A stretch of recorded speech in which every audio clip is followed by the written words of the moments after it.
For Wednesday, the 15th of November. I'm Stephen Ridgway. Patching time again. So Microsoft has released patches for this month's patches. There are 63 security bugs that are being addressed. 3 are critical, 56 are important, and 4 are moderate. According to the article in the Hacker News, 5 of them are 0 days. Well, I think that is probably one of those phrases that's been used to death and nobody quite knows what it means anymore. But the ones then to watch out for: CVE 2023 36025, which is a Windows Smart Screen Security Feature Bypass vulnerability. 2023 36033, Windows DWM Core Library elevation of privilege vulnerabilities.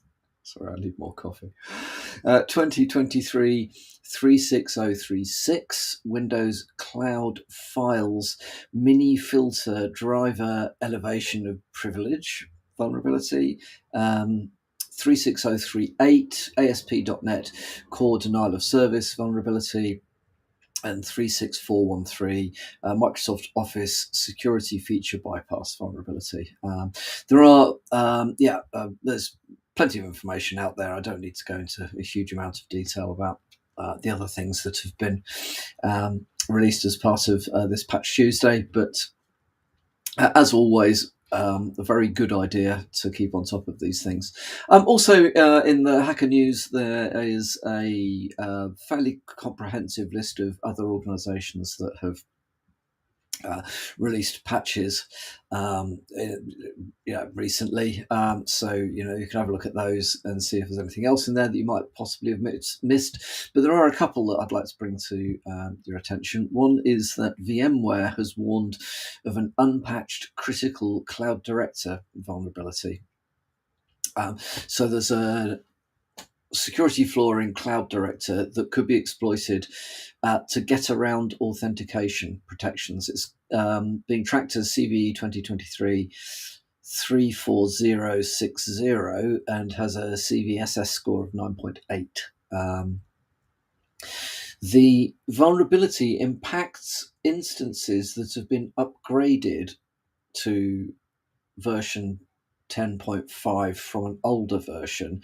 If they're built from scratch on 10.5, they are allegedly okay. So basically, the authentication bypass allows attackers to evade login restrictions when authenticating with SSH on port 22 or the appliance management console on port 5480.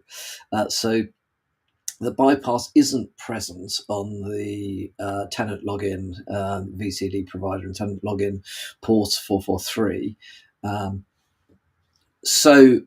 They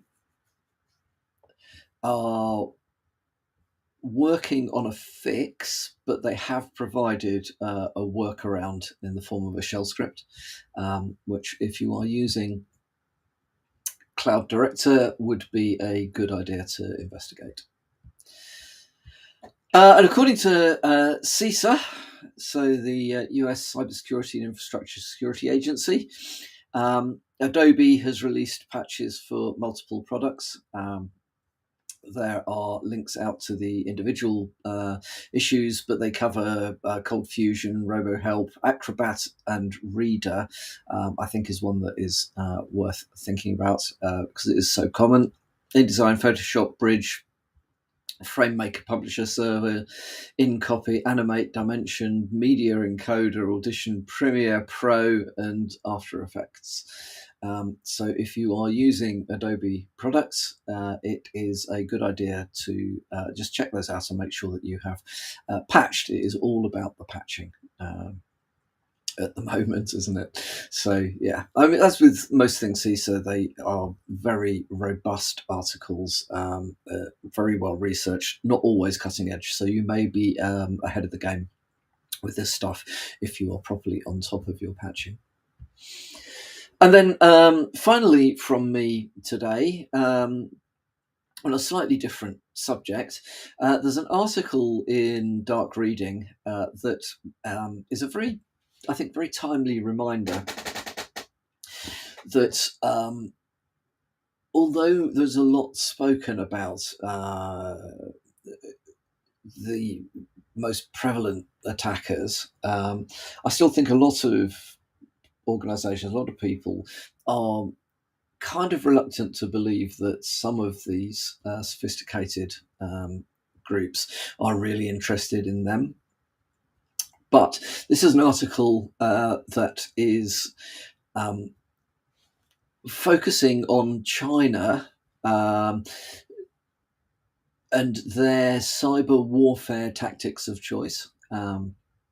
So, excuse me. So,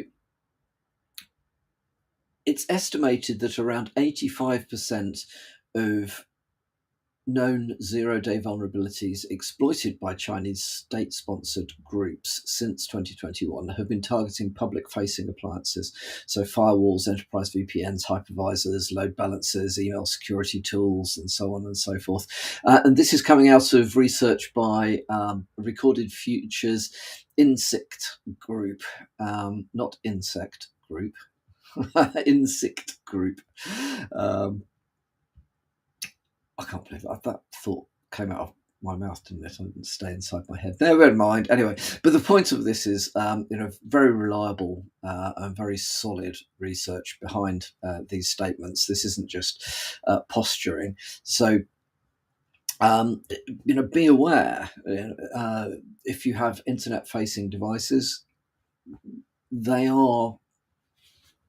Public-facing devices, they are potential targets for some very well-funded, very capable adversaries. Right? The likelihood is that Chinese authorities have access to more well-trained cyber attackers than pretty much anybody, including the US. And it is, these threats are being tracked by, the Five Eyes Alliance. So US, Canada, United Kingdom, New Zealand, and Australia. So yeah, don't underestimate the fact that your organization may not appear to be a direct target for these sorts of groups. However, they are interested in having a foothold in all sorts of places. So keep on top of your internet facing, public facing stuff, especially the things that are historically more difficult to, in the past have been more difficult to patch. There was a time many years ago when network administrators, for example, would work along the lines of if a Cisco device is functioning, don't change its version, because the likelihood is you're going to end up in a world of pain fixing all sorts of things, and you've also got the downtime and so on and so forth. So things got patched once in a blue moon. There's still a fair amount of that kicking around, with that attitude kicking around. It's working, I'm not going to touch it. There's then also a problem of things that you don't even know are on the internet. Or you would never think of as having been made available to the internet. So, understanding your threat landscape and having a patching, vulnerability management and patching processes which cover all of the devices in your organization, and not just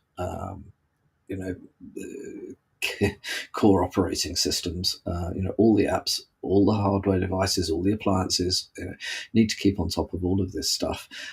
If you do, it does put you in a much stronger position. So although they're talking here about zero-day vulnerabilities, and zero-day vulnerabilities become the generally exploited vulnerabilities very rapidly, but most organizations are most vendors are actually pushing out patches very rapidly as well. So it's all about patching and keeping on top of things today. Anyway, that's enough from me for today. So I hope you have a good Wednesday, and I'll